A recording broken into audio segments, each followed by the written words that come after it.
Hey everybody, welcome to this week's Deep Speech. I'm not even going to say Paint and Hang because it's not Paint and Hang. It's not really Paint Club, but Deep Speech with me, Magebrush, down in your corner, and then next to me is Luke from Nerdcraft HQ. And this week we're covering all things combat and combat-related things in the D&D worlds. So let's get started.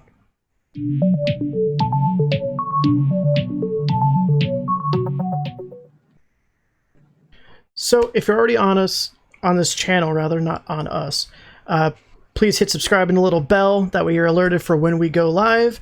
Also on the YouTube down on the other side there under Paint Club. That's where I am posting the week after this episode. And yeah, so hit the little subscribe there and the little bell there to see that. And then hopefully soon we'll get the podcast bit going. But Luke, would you like to start? Yeah, I can start. So go for it. Combat. Yes. It's 1/3 of what I believe to be the three important things of D&D. I love combat personally. I think it's fun. I think it's an important part of any D&D game. I know that some people play or like enjoy combat and only want to do combat. There's plenty of players like that. But I think there needs to be a balance. Sure. Yeah, I mean, it's cool to have really epic fight scenes and fight battles and even multi-session battles. That tends to happen, at least at my table. But there are a lot of things within that sphere of combat that people, I don't know. I mean, there's a lot of possibilities, and with a lot of possibilities, there's potential for complaints or fixes, I guess, little tiny problems that can be fixed pretty easily. And that's why we're here today, to talk about those little tiny problems and to fix them.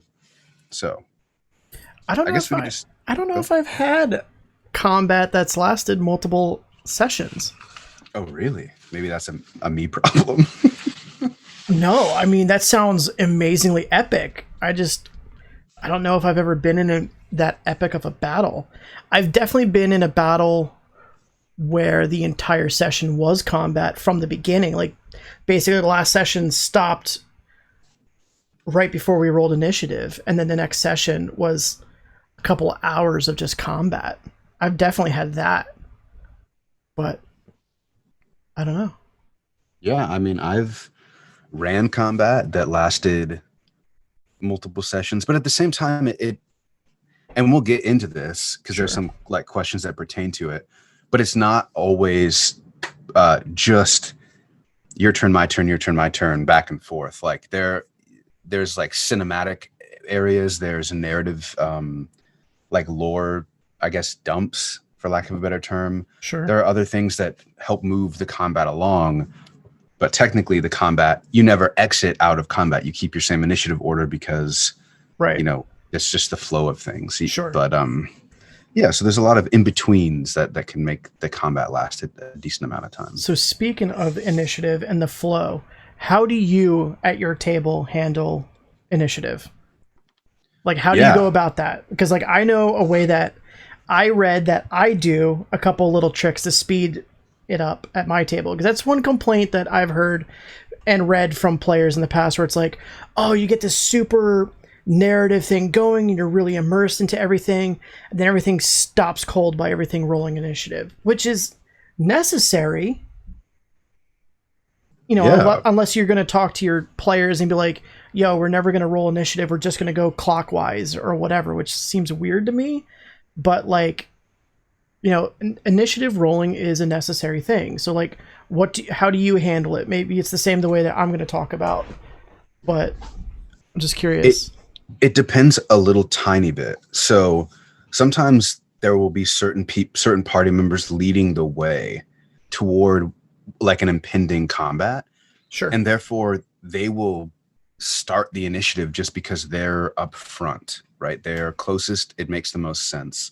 Right. But generally, I just tell them to roll initiative and everyone gets excited. I mean, for me, at least for my table, they don't feel like it takes them out of the situation. they don't really have an issue with it. Okay. But occasionally I will have them give me a random roll at the table, right? Like I'll just say, hey, can everyone roll a d20 for me, or a dexterity check, right? So they, that's basically their initiative. Sure. And I'll have that number, I'll write it down, so I'll have the initiative order, and then we just start, and then I can say, oh, the monster's going, or the bad person is going, and then, okay, now it's your turn, and then eventually we're in the like cycle of being able to remember who goes next. Got you. One cool system that I read about that me and a couple of my friends that DM locally, like at our local comic shop and stuff, we adapted. That's really cool. And then another one that I read about that I use personally in my game. So it's more of a combo platter, if you will. One is if you're doing many monsters or foes. So like in my game, it's a little bit more war based. So I tend to throw like 6 ogres or 6 orcs rather, and a couple of ogres. So I end up giving them a few things to, beat until candy comes out. Sure. So one trick that I read for doing that is, well, 2 tricks. You can either group things together. Like the 2 ogres will have the same initiative order, and then you can pair off like orcs. So you basically have, so if it's 6 orcs and 2 ogres, that's essentially 4 initiative turns. Okay. Another I read, hey Josh, another one that I read about was pre-rolling your initiative stuff. So if you have the feeling that there's going to be combat in your game, pre-roll your foes or your monsters, whatever you want to call it, pre-roll that initiative prior to even getting to the table as part of your DM prep. The one for the players that I read that has gone over really well is, instead of doing the roll initiative and then the asking like, okay, 20 and up, no, 15 to 20, and that scan, literally just ask and then go around the table and just be like, what'd you get, and then just write it down. So like, here, I'll show you. This is actually my initiative book. So this is actual, I don't know how well y'all can read this, actual initiative from one of my games. So there's giant gaps in between my people. So this is Thane and then Blackstinius. So there's actually like a gap because of what they had rolled. So you just kind of like, you have to eyeball it, and it's not as clean, but it makes the initiative go faster. So everybody just rolls, and you just go, what'd you get? Done. And we found this helpful, especially with the larger parties at like the comic book shop, because it's like those tables end up being like 10 or 15, and then you don't have to worry about going back and forth of like, okay, who got what, you know what I mean, of like, and making sure you're getting all hands accounted for when you do like the 10 to 15, who got 10 to 15, you just literally go, what'd you get, and just go around the table. So yeah, I mean, that's how I've been doing it, and it's worked out really, really well for me. Yeah, that's pretty much how I do it too. I don't ask for a specific range of numbers. It takes too long. Yeah, for sure. I just like boom, boom, boom. That's like one thing Mercer does on Critical Role that just like irks me. I'm like, bro. But I mean, hey, to each their own. We're just sharing how we do things. Yeah, exactly. Because there's, like we covered before, there's no wrong way as long as everybody's having fun. No, and I also just enjoy.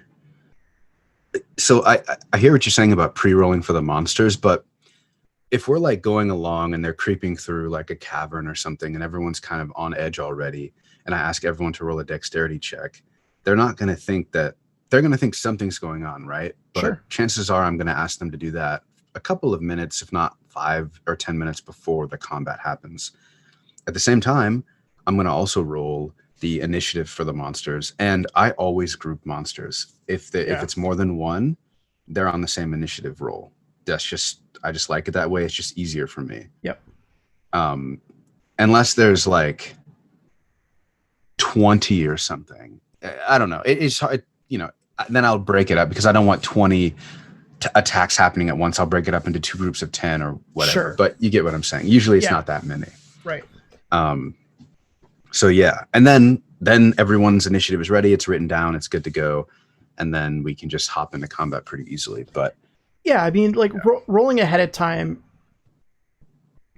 is more an optional thing. I don't do it all the time. I've only done it like twice, and it was because I knew what they were going to be walking into had a few different monsters that I was putting in there. So like I wanted to, while still grouping, and I agree with grouping, I wanted to have, I didn't want to bulk like the paper people one punchers in with the heavy hitter. You know what I mean? So I wanted to have like 2 or 3 different spots where everybody was fighting into. Yeah. Because like you said too, I didn't want to have everybody going at the same time. So I did the grouping, and then I just had it already done. But I like I like the idea of sneakily asking for dex checks. Yeah. Like right before. It just gets everyone in this weird mood because they have and especially when you're like, oh no, you're all fine. Because one person might roll like a 6 or something, and they think they're screwed, right? And then you're like, no, you're good. You're fine. You have nothing to worry about. The one DM trick I like doing, especially when people start like, this isn't combat related really, but it's like when people start like really drifting off and not paying attention, just throw dice in your tray. Mm-hmm. Just like look them dead in the eye and then look down and just roll dice. And then just give yourself a little giggle, like, and then that's it. That's all you gotta do. They'll put the phone away real quick because they're gonna be like you just said, am I screwed? What the hell's going on? I love doing that. Like in my notes, I'll write things to actually roll for, right? And I like haven't pre-rolled, but it's a quick roll and I can just do it super quickly. So I'm actually writing things down, but it's just like a quick note. Write a quick note, and this is like in the middle of everything. And it's just very satisfying. Yeah. Because it keeps people like on their toes. But there have been a couple of times when I completely bluffed it and I rolled for nothing. Sure. And there was one time I remember when I just broke. I laughed. I couldn't like I couldn't keep the facade like it was a serious moment. Zero poker face. Yeah, exactly. I just had no poker face at all. Yeah. Yeah. That sometimes I can pull off the poker face. Sometimes I can't. Mm-hmm. But I'm never going to do like the sunglasses and like pokerstars.com it. You know what I mean? Like I'm not going to do that, but yeah, but I don't even like using a DM screen, to be honest with you. See, I do only because of the way where I'm in a smaller apartment. Mm-hmm. So where I have to makeshift set up my game, I like having this screen, if nothing else, to hide my monsters behind it, like my miniatures behind it.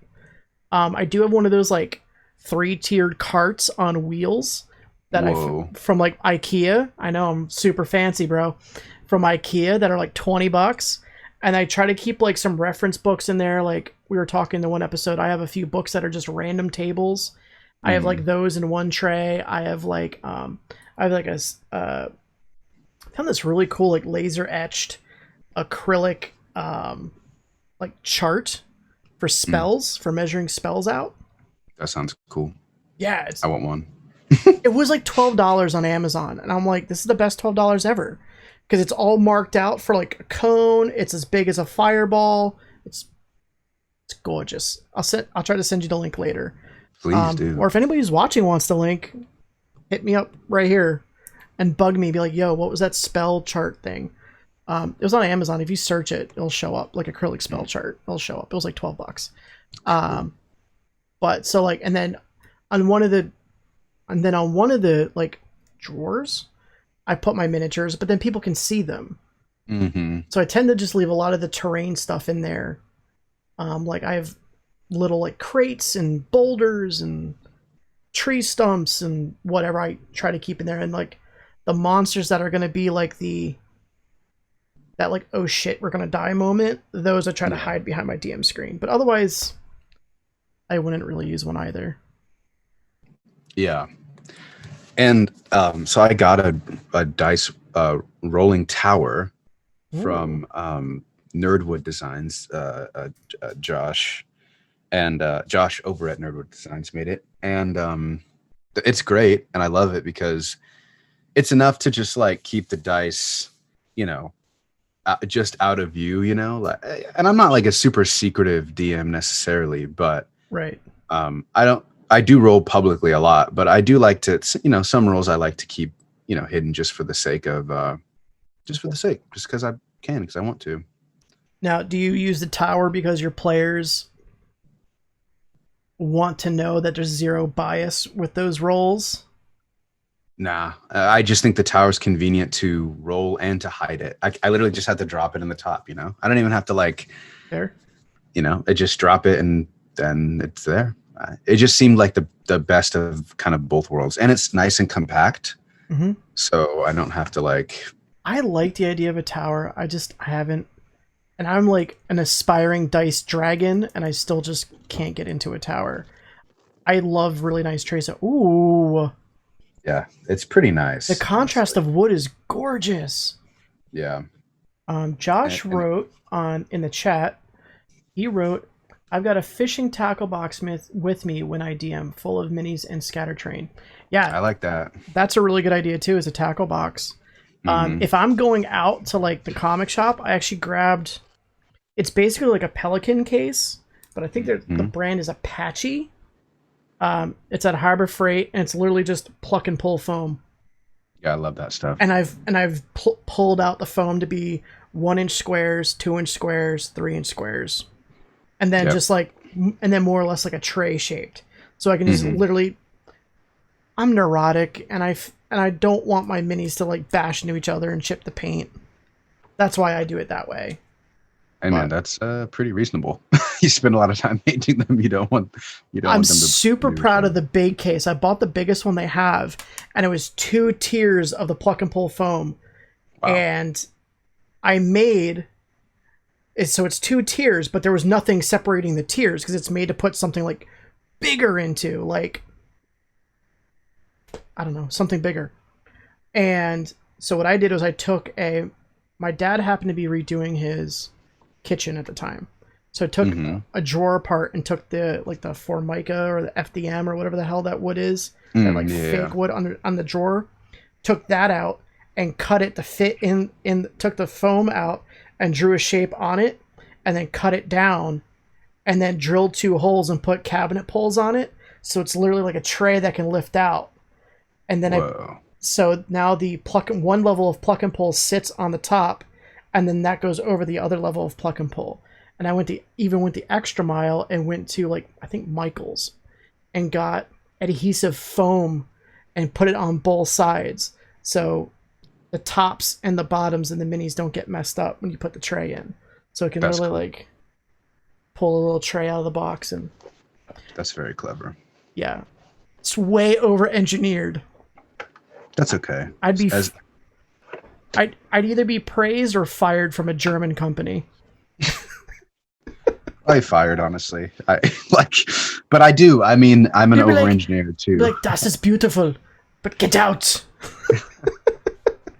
There's like too many steps there, but that's all right. That's my life. Too many steps. Your autobiography name or title? Yep. Too many steps. All right. Do you have anything you want to go into about combat before we dive into questions from the audience or viewers? Oh, like my own personal Yeah, like I brought up initiative out of the blue. That was my thing. I do. So in general, when we think about D&D and combat, and earlier I mentioned like 3 important aspects of D&D. That is combat and exploration, and then personal RP, like role play between characters. Like story, whatever you want to call it. I am of the opinion that while they don't have to be even, I think that all of those things need to be present. If you're going to play like a campaign of D&D, it's different if you're just running one shots. You can be like combat exclusive, but I think combat is so much more powerful when it is accompanied by good storytelling as well as good exploration of the world. It brings more like weight to the situation. So you want your combat to serve a purpose? Typically, yeah. Like sometimes there's random combat for sure. Sure. But I think most of the time the combat definitely serves some kind of like plot device. It continues the story in some way. Yeah, I definitely try to do that in my games. When I did my travel montage, I think I told you about this before, where I had players roll to see if they could successfully navigate themselves through the woods or wherever the hell they were at the time. Yeah. And if they failed to find like a game trail or whatever, they would run into an encounter. And I made like a random table of encounter stuff. And it could either be a monster, like I think a phase spider was on there, hill giant was in there. Classic. Love me hill giant. Yep. Trolls were in there. But then also other things like more like assassin vines or like just slippery rocks, like really loose rocks, and they end up sliding down the hillside. One was a weird random fountain that says like gold for luck or whatever. And if they threw a gold piece in, they got the luck spell for 24 hours or until used, or the luck feat. So it was literally a random encounter, whatever, but it was kind of more or less like a punishment for failing. Interesting. But at the same time, it's like, it could have been good, right? Like you mentioned the luck spell, like that's not a punishment, you know? Sure. Well, and I tried to do 6 items. I try to do like an easy I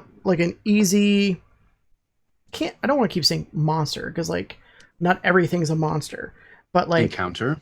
Yeah, an encounter. So like I try to do like an easier CR rating, a medium CR rating, and then a more heavy hitting CR rating.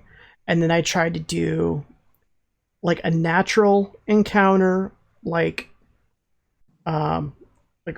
water rapids that's like, or like really thick mud that's hard to trudge through, and then they have to like might get a point of exhaustion, or like really thick vines that they have to cut through, or like the rock slide thing.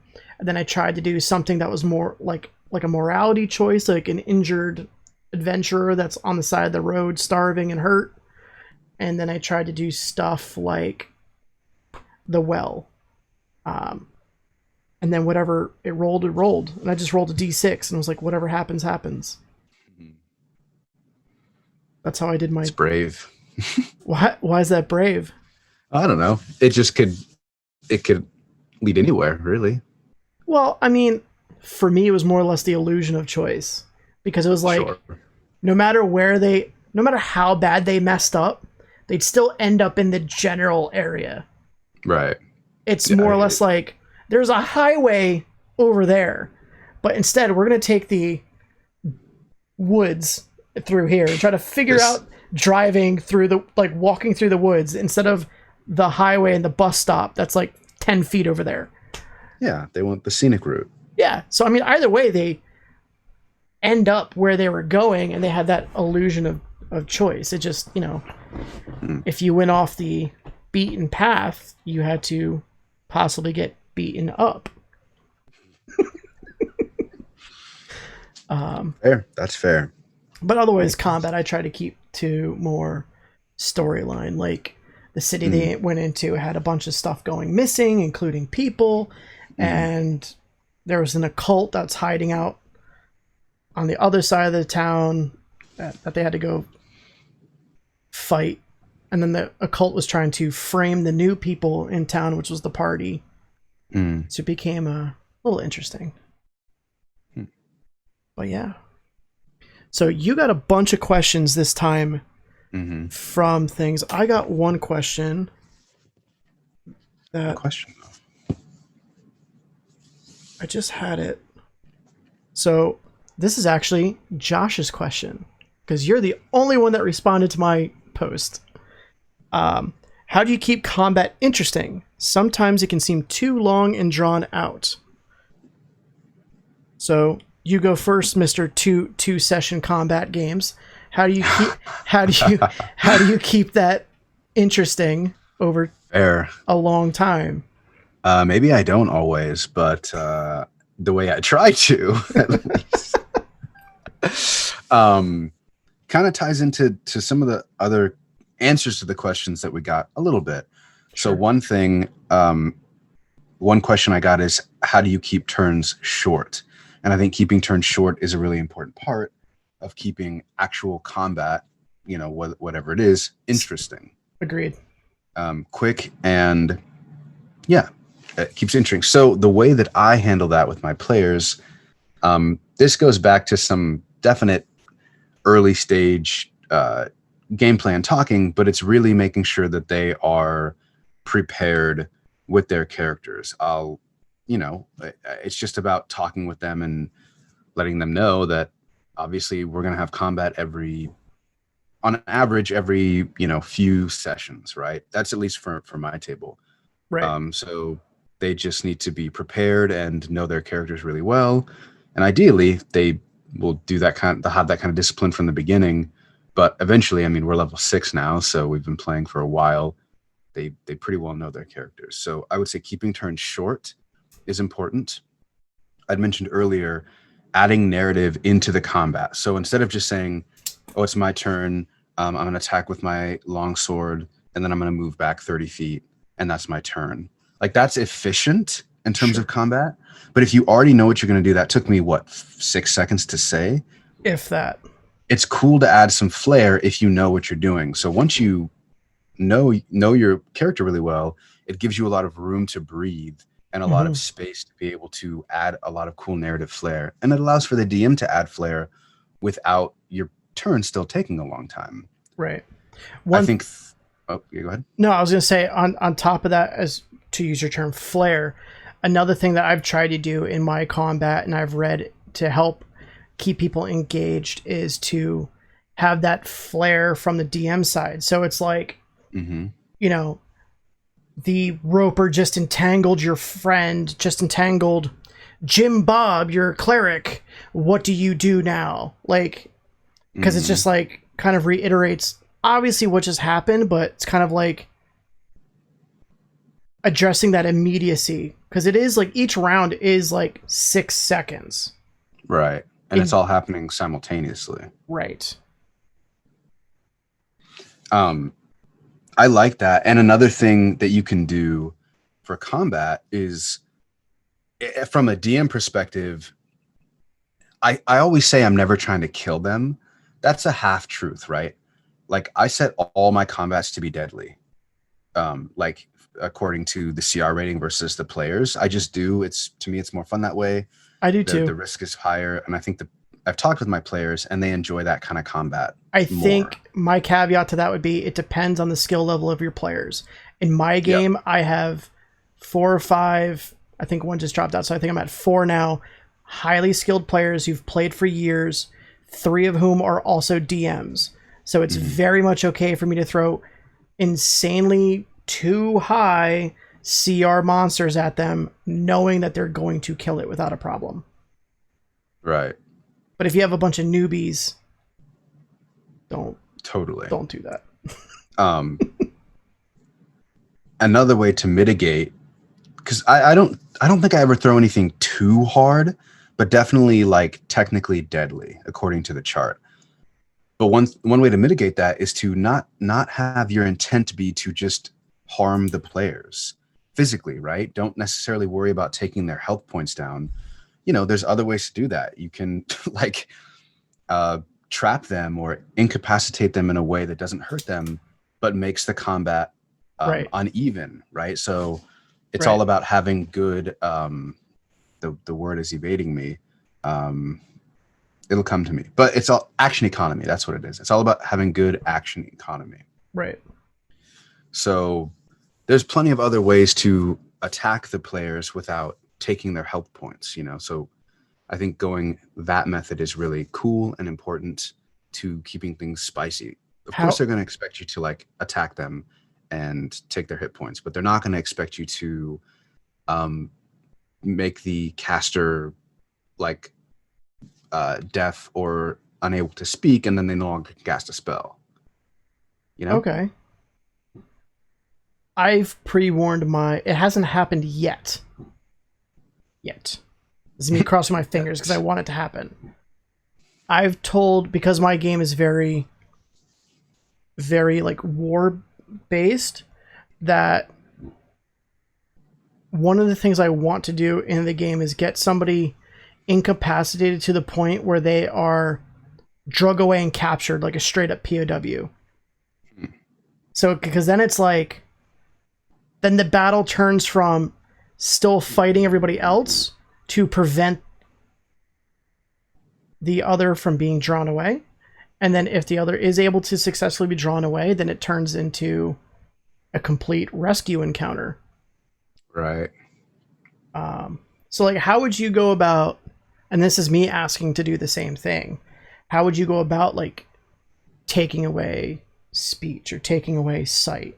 It's just something that's casting spells that do that, or could be, or it could be that like if it's just if it's something that has a low intelligence, you're kind of just hoping that something that the stars line up. But if they're fighting something that is sentient, that's smart, that can think in that respect, then yeah, it would be something that can cast a spell. Or maybe it's using, like, a random example would be throwing like dirt or sand or anything at the player's eyes, or just really random tactics that aren't necessarily damaging but strange. It makes the players, so that if you were to do that with like an improvised weapon of the sand, even from like a PC standpoint, what would you have them roll? Just like an attack, like an unmodded attack roll, and then just have the pocket sand. Exactly. And then just have like a con save. Either unmodded or dexterity, probably dexterity, honestly. And then, yeah, some kind of con save for sure. And I would just set a DC that I thought was reasonable for the encounter. If it was an easy encounter, I'd set it low. If it was a hard encounter, I'd set it higher. Okay. That's a cool idea. Because you always see that in like movies, like in Deadpool 2, where like Cable throws the sand in the guy's face and then shoots him. I'm like, wow, that'd be cool to do in like D&D real quick. I got the idea. I don't know if you remember this show, but I can't think of what it's called. But they paired up random historical like combat people. So for example, like Attila the Hun and Colonel and Colonel right, whatever, like General Patton or whatever. Yeah, it was more generic than that. They were just like generic things. Oh, okay. But one of them, it was I guess some of the origin stories of how like the term ninja came to be, like the actuality of that situation. And they used to they were farmers, and they were just trying to protect their land and protect their farm and their family from people coming in and saying, hey, this is mine now. So they would fight with Deadliest Warrior. That might've been it. Yeah. Anyways, one of them, they had hollowed out eggs, like chicken eggs, and filled them with ground glass and sand. And then the egg is so soft that it would break on impact. So they would throw that at people's faces. And I was like, that's the coolest thing I've ever heard. It's terrifying. Sure. But it's like, seems very effective. Can you imagine powdered glass in your face? Breathing that in your eyes, in your nose. Like, nope. Yes, only because I've done it. Well, then I haven't, but I imagine that you... I was using a sand blaster. Well, one, Dust Devil on the beach. It's essentially the same thing. Two, sand blaster that wasn't sealed. And it was just like, back in my face. That sounds awful. Yeah. I was coughing more than a corona victim. There you go. It was bad. It was bad. So yeah, I mean, for me, keeping stuff interesting is definitely like that narrative. For me, I like building maps to help keep it interesting, to help let people figure out where they want to go, like run and hide. So like if you're like a rogue, for example, and you're wanting to like hide, like I like building up that terrain to let people use their imagination with their surroundings. Mm-hmm. And do different things. And then as far as people being slow in their turn, like some of it is honestly just people not knowing what to do. So like, for example, my one friend, she, her character in her game that she's playing in, I'm not involved in this game at all. So it's just more or less like me just being a friend and helping her out. Her character, her first character actually died. So she had to build a new character to join this party at like level 6, and she did something that she's never done before, and she takes a long time admittedly during her turns, but just because she openly admits, she's like, I'm not sure what to do, because she hasn't played that character. This is only the second character she's ever played in D&D, and she's only been playing for about a year. Mm-hmm. And she played a warlock the entire time. And now she's doing a arcane trickster rogue. So it was just kind of like, so I spent like a good hour actually earlier today going through stuff with her of like different scenarios and what you can do with that thing. So I think if somebody's being slow, you know, maybe ask them, you know, if they're having a problem, like politely, obviously, but like, you know, are you having trouble with anything? Is there anything I can do to help? And then maybe they're just like, I don't know what to do, you know, because like maybe like for me, for example, my first few characters were all melee based, and then my latest character is half melee. It's a cleric, so it's like I'm trying to use more spells, but I don't know really how spells work. So like my turn is gonna be, at first at least, now I'm pretty good at it. But like when I first started, I was like, I'm not really sure how these things work, and understood what was going on. And like the people at the table understood that, and my DM understood that, and would help walk me through different things. So it's like, if somebody's going slowly, there's gonna be a reason. And it's just, you know, pull them aside and try to figure out what that reason is and help them work it out. Yeah, if that doesn't work, then I don't know. I mean, I imagine the person asking that has had a consistent issue with it, and I think that that's a great way to potentially solve that issue. And I'm hoping it's not just the I'm on my phone and not paying attention and then taking a long time. Yeah, that's obviously very different. Another thing you could do to make combat really fast, and I've definitely done this, go to a dollar store. I actually got one at IKEA that I really enjoy. Get a legit hourglass and throw that on the table. So like you could create a scenario where like my players were on a ship that was sinking, and I put an hourglass on the table. In combat order, it's like, figure out what you're going to do. By the time the sand last grain hits the bottom, you're all in the water. So like that's another cool way to, obviously it's situation based, right? You know, but like we've done similar things, and a couple of my DM friends have done similar things with like, you're in a building that's burning or a house that's burning down. You have X amount of time to get out. You have X amount of time to get off the sinking ship.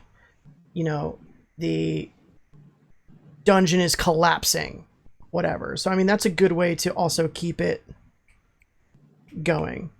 But, yeah, you know, but also just be a little bit of the dick too, and just be like, yo, come on. It's a long 6 seconds. Let's go. What are you doing? I need your turn. Like, I've threatened to skip people because they were taking so long. I was just like, yo, do you need help? Like, and they're just like, I just don't know. It's like, okay, cool. Then maybe your character now is frightened and is losing this turn. I could see some variation of that. Yeah. Yeah. I mean, I think I could see some variation of that. Yeah. But, because I mean, it is a little, like, if you have somebody going over, for me, if you have somebody going over 30 seconds to figure out what they want to do, because it's like, especially if you have a table of like 4 or 5 people, and then the foes that you're fighting, you have time to figure out what you want to do. You know, and it's like, and your character isn't that deep, right? Like my ranger, his go-to move since level 3 is hit him with the battle axe. So it's like, it ain't that deep. He's got like 3 spells to cast because it's a ranger, or hit him with a battle axe. So it's like, by the time it gets to my turn, I'm like, yo, battle axe twice. Have at it. And roll all my dice at the same time. I think the big thing is, like, after your turn and before your next turn, there's enough time to consider what to do. I mean, unless it's like there's a perilous situation, you have to make a really hard decision, that's obviously different. But if there's still a monster in front of you and you're just going to be attacking it, then it should be pretty simple to just attack it. Right. Unless like the scenario changes where like the monster just literally had a multi-attack and like, knocked out 2 people. Yeah. Exactly. Like, and you're like, because I've definitely had that as like the cleric, where it's like I've had 2 people go down in an instant, and it's like, oh, okay, I can't do my attack that I wanted because I should probably heal those people. So I've had to shift gears in that sense. But yeah, of course. I mean, again, it's situational. If something drastic happens, people might need a minute to think about what they're going to be doing. But what else you got from questions? Because you got the majority of them this time. Yeah. How do you prepare for combat? That's kind of a generic question, or like a vague question rather. Okay. Just have your monsters' stats ready or your enemy stats ready. Yeah. So go ahead. What I do is I really like using a site called Cobalt Fight Club. It's basically an encounter builder. It's got a lot of monsters on there, and it does like the chart of like deadly and whatnot for you. And you can tack in like multiples of like, you can list like ogre and then mark 3 ogres, and then you can list how many players you have at what level. I find that helpful. I do always try to go to difficult or deadly, just because it is the charts are always kind of on the light side, especially if you have experienced players. And then from there, what I do is I either take a picture with my phone, or a screenshot from like a Roll20, or a screenshot from like a PDF of the monster stat block, and I throw those into my notes. And then the rest is combat, like initiative stuff, like we talked about earlier. Yeah, I mean, I think we kind of covered that pretty well. I would say. Yeah, but Cobalt Fight Club is a good resource if you're having trouble building a fair encounter. It's helped me. It's helped me a lot. I know a few people who use it. So just like, if you feel like your encounters are too light, go check it out. And like, and especially if you're having a hard time understanding the tables from the DMG, it kind of is like really self-explanatory. It's pretty WYSIWYG, and they have a lot of the different monsters in there too. But yeah, what else you got?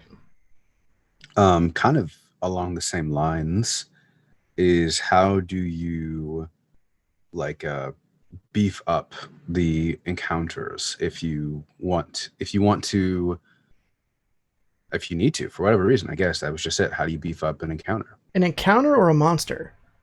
Well, I'm assuming they were speaking about combat, because that's what I wrote about. So yeah, a combat encounter. So for an encounter, I mean, that's a loaded thing for me. Like, to your point earlier about like sentient beings, like what would they do? I also try to look at like animalistic approaches. So like, if I have example, wolves are pack hunters. They'll have like one literally in the trail to distract and have others come from behind and flank. And like, so it's like you could do tactics like that and like learn about, think about different tactics of like surprise attacks or like a phase spider, for example. A phase spider can literally shift in and then attack without your party even seeing it. Mm. The wolf example, you could use that wolf example with like same type of deal as like velociraptors if you're in like the island of Chult, or if you're doing your own type of thing. I actually use squigs from Warhammer. I just gave them the velociraptor thing. If you're talking about beefing a monster, my go-to move is reskinning a monster. So like I said, I pulled squigs and I wanted to use those in my game because, like I said before, I have a few DMs and the one rereads the books for fun. So if I put anything on the table, he's going to know the stat block like that. Case in point, I got Reaper makes this cool rhino person, and I put that on the table, and after, was it 1 or 2 attacks, he instantly knew I used the Minotaur stat block. And I'm like, dude, you're ridiculous. So reskin is always cool. I like to try to weave in other things, like with a roper, I added in basically the Vine Whip spell, because I think it's kind of dumb that the roper really doesn't have an attack. So it's like, just smack the shit out of somebody with your tentacle, bro. Like, so that for me is also fun. If you're having trouble doing that or finding one you like, Kobold Press has a couple of really good books that are 5e compatible monsters that are like additions to like the DMG. And these guys have actually ended up contributing to newer monster books. So they're super solid. They have the Creature Codex. And then what's the other one? It's a thick ass book. And they have like more variants of gnolls, more variants of like goblins and kobolds, and more variants of things like assassin vines. They have like one in there. It's really cool. It's like drape vines, or it's like literally looks like kind of like those doorway bead things you find at like Spencer's, but it's vines, and it's essentially it's kind of like an assassin vine, but it just entangles and squeezes, kind of like a series of boa constrictors. And I'm like, that's pretty damn cool. And they're all 5e capable. So I mean, for me, if it's beefing up a fight, it's like maybe think about in what way you want to beef it. Are you trying to make it, an individual monster more difficult? Because you can always add in things too, like faux lair actions. Matt Koval has a really good video on this where he will do things like, if it's a goblin, maybe there's like a goblin chief, and every once in a while he'll burn his action to call for more goblins, and just another 2 will come out. You can do things like that as well. Just keep them coming. Because if it's like in my case, they're fighting an army. Just because I have 6 miniatures of orcs doesn't mean all they're fighting is 6 orcs. I might have them coming out of different rooms, coming out of different halls, coming out of wherever, just to keep them coming. But instead of throwing them all at the same time, let the party think that they're like, oh, we're almost done. We almost got the last one. Then all of a sudden, like, one sounds a horn. The second wave shows up. Exactly. Yeah. Those are all really good suggestions.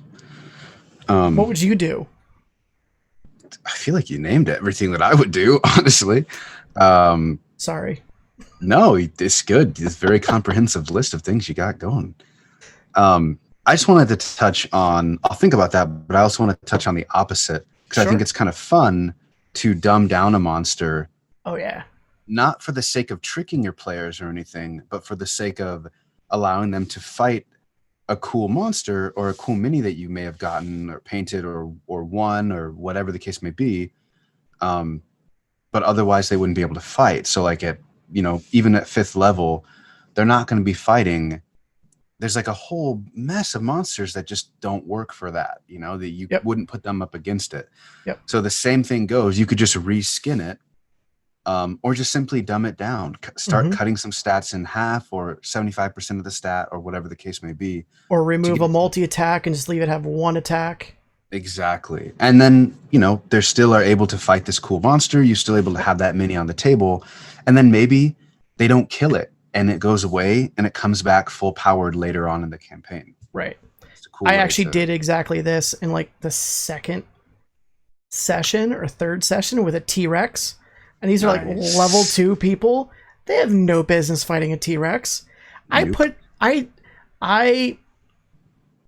I inferred that there was a T-Rex just to scare the shit out of them. And they were like, let's hunt this down. And I'm like, all right. But so like what I did was like exactly what you said. Like instead of rolling, I think it was like D8s, I rolled D6s instead. And I took away the multi-attack. And you can always do this like mid-combat too. So like if you're finding that you haven't nerfed it enough, you can always pull back more. So like it was like I had almost killed the one guy and I was like, I have to keep nerfing it. So it was like, so I started removing the bonuses to the dice. So it just became a straight dice roll. That was it.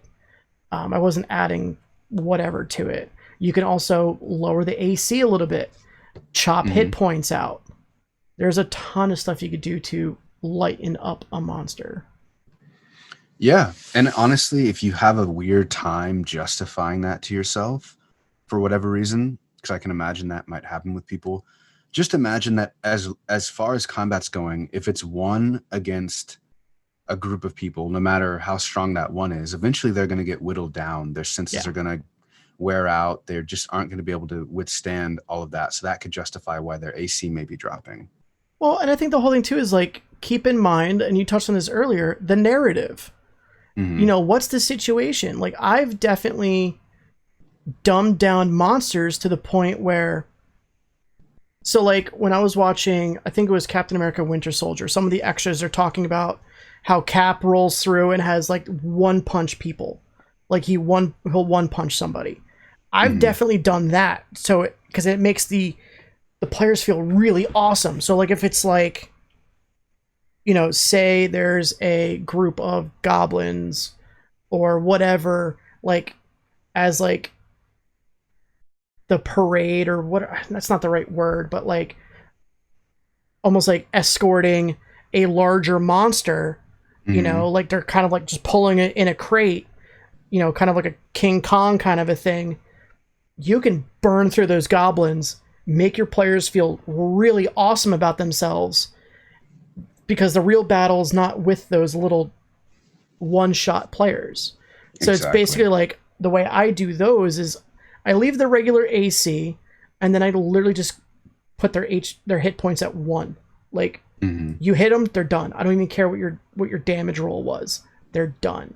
Another thing you can do to kind of continue that is like there's some alt rules to where like if you go over the hit points, they can carry to the next monster if they're within 5 feet.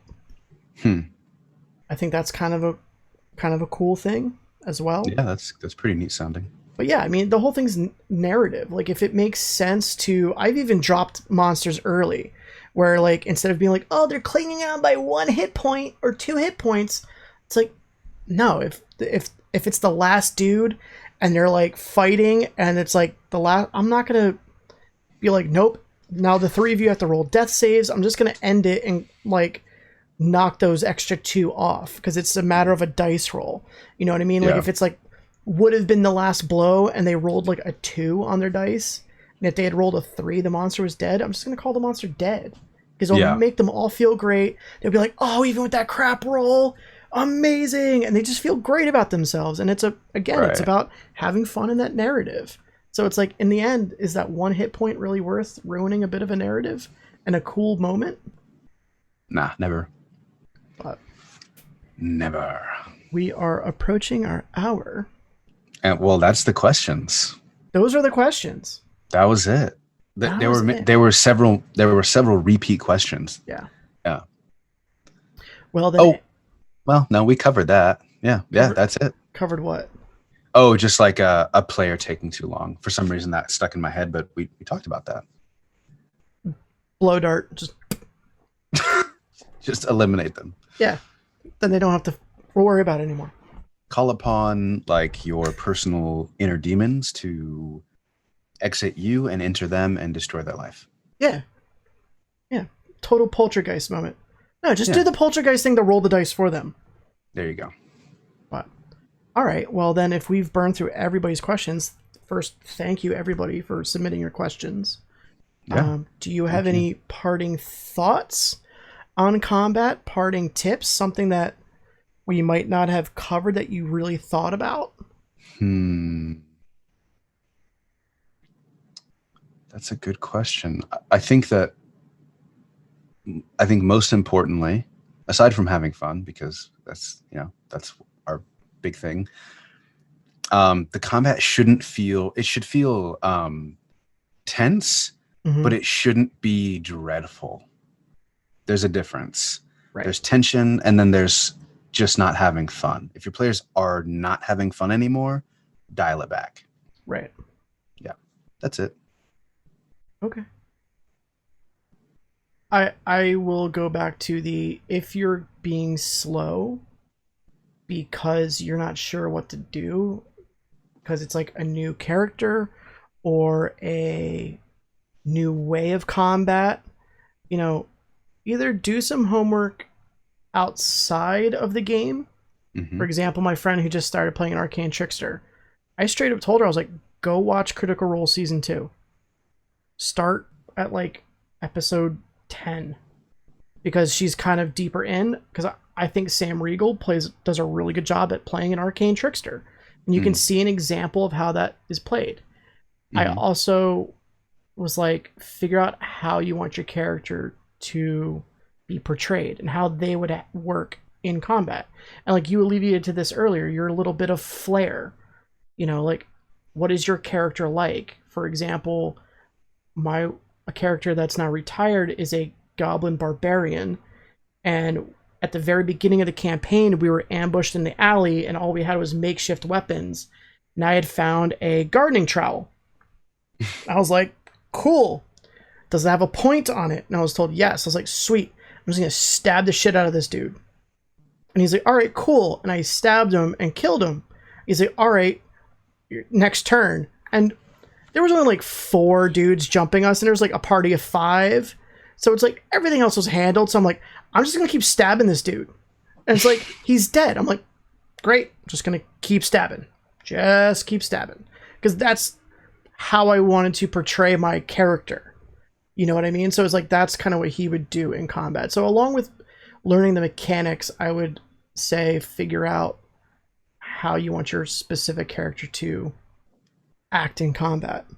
Be it calling out to players and go full Deadpool and do half of a tease, like only best friends kill pedophiles together, like in Deadpool 2, or if you actually want to be like the more like regal paladin and just, or like the battle master fighter and like call out directions of like, you get that guy, you get that, you know what I mean? As like, I think that can definitely help in combat as well to keep things interesting from a player perspective.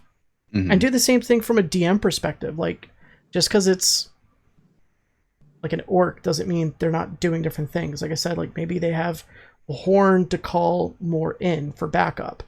Right. Or maybe it's something different. Or maybe it's just a giant lore tease. Like my one player, my game is a Warforged, and he thought he was the only Warforged. I introduced another Warforged and a giant Warforged. I'm talking like big boy. And they were like, we need to attack him. And he put up, what's the spell? Wall of something. Wall of Force, I think it's called. So basically it was just like a giant shield that he set up right before the door and walked out and then teleported away. So it was a giant tease. And it's like, if you really wanted to fight him, that dude's like a CR 22. Go for it. You're like level 3. He's at 22. I'm pretty sure he can wreck you. But like, you know, they're sentient beings. Play with that sentience. Mhm. But Yeah, that'd be I my agree. parting thoughts. Those are good thoughts. That being said, if anybody ever has any questions or any comments, queries, otherwise of what we've talked about today or in a past episode, you can reach me at MageBrush here on the gram. You can reach Luke on his at NerdCraftHQ, also on Instagram. And then feel free to comment on YouTube. Feel free to join us and message like Josh did in the chat. Ask the questions here. Not a problem. And then yeah, also follow and hit the little bell to subscribe. Do it. And then Do it. my plan of action has been going forward. I'm still wielding around this little sculpting tool. I don't know why. I'm like such a fidgeter. I need to do stuff with my hands constantly. The method I've been trying to do is post this on the YouTube the following Wednesday, as well as us announcing the next topic. Which, as of right now, we don't have one. So, y'all have an idea, or you want to see something specific, hit us up between now and next Wednesday, and we'll post it. But yeah, otherwise, unless you have anything else, Luke. I think that's it. Also, check out his YouTube. Really, really great stuff there. Seriously. Especially if you have questions about, like, playing certain characters, like classes. He's got a lot of great videos on those. I've used them. They've helped me. So they can help you too. Go check those out. More to come as well, definitely. Yeah? What's your next one? Do you have an idea what the next one is? I have a couple videos that I'm currently working on, but there's a slight change of format, but you'll see soon, very soon, within like a week. It's not going to be So You Want to Be a Blank? No, I do have Warlock and Wizard in the pipeline as well. Okay. So you want to be a Warlock, so you want to be a Wizard. Have you done Artificer? I haven't, but I don't know if I am going to. No? I don't know. We'll see. Okay. Yeah. I think they're fun. I want to do a halfling. I want to do either gnome or halfling artificer. Just so I can ride into battle on a robot dog and then make it guard me. That would be cool. That sounds cool. I want that visual of riding into battle on a robot dog. I love that. I need that to be a thing. But yeah. So, like I said, hit us up if you have any questions on Instagram or smoke signals or whatever. Or you just want to chat. Yeah, or you just want to chat. Just want to chat. Yeah. Otherwise, I guess we'll see you in 2 weeks. 2 weeks? 2 weeks. We doing the... 2 weeks. Was it Pulp Fiction? Sweet 16?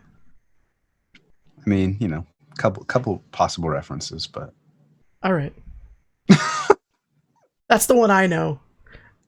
Is Uma Thurman in Pulp Fiction in the diner. Yeah, of course. Dancing to Chuck Berry. Mm-hmm. That's a classic. It's classic. But anyway, all right. We will see you later then. Have a good night, everybody. Bye.